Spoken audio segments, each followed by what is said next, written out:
Bashkia e Finikit është strukturuar në 5 njësi administrative me 58 fshatra. Gjysmat e fshatrave janë të relevit malor me probleme të theksuara në infrastrukturën rrugore, çka do thotë se në investimet e vitit 2026 duhet përfshirën investime në këtë sektor.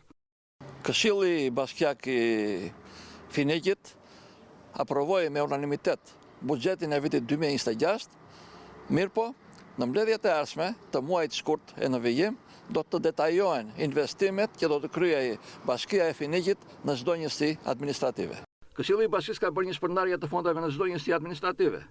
Këshilli Bashkiak i Bashkisë Finik ka miratuar me 100% të votave buxhetin e vitit 2026. Ky buxhet është buxheti më i madh për nga treguesit ekonomik nga të gjithë buxhetet e deri tanishme të kësaj njësie vendore. Buxheti parashikon pa fondet e Fondit Shqiptar të Zhvillimit rreth 4.5 milion euro, duke zbritur shpenzimet për rrogat dhe shpenzimet e tjera për mirë funksionimin e bashkisë, rreth 1.2 milion euro do të shpenzohen për investime, plus 20 milion lek ose sa euro bëjnë për ndërhyrje të brendshme në rrjetin rrugor të fshatrave.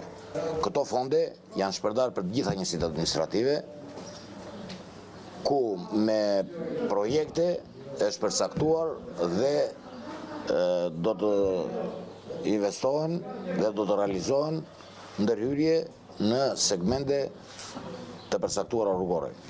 Për vitin buxhetor në vijim pritet përmirësimi i rrjetit të Ujësjellësit. Është parashikuar që me fondet e papërfshira në këtë buxhet të mbarojë edhe faza e dytë e plotësimit të investimit për ujin e pishëm, sepse deri tani uji i pishëm ka vajtur nëpër depo, por rrjeti i brendshëm nëpër fshatra nuk është realizuar akoma në shumicën e tyre.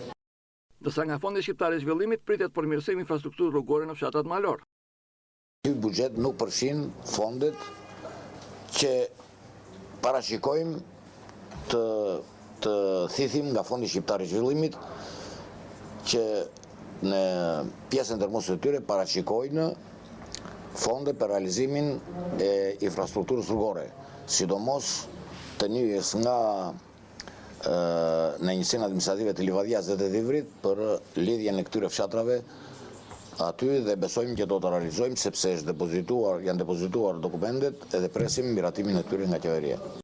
Një ndihmë të veçantë për përmirësimin e infrastrukturës në Bashkinë e Finikit japin edhe shoqatat e migrantëve me banim në Greqi.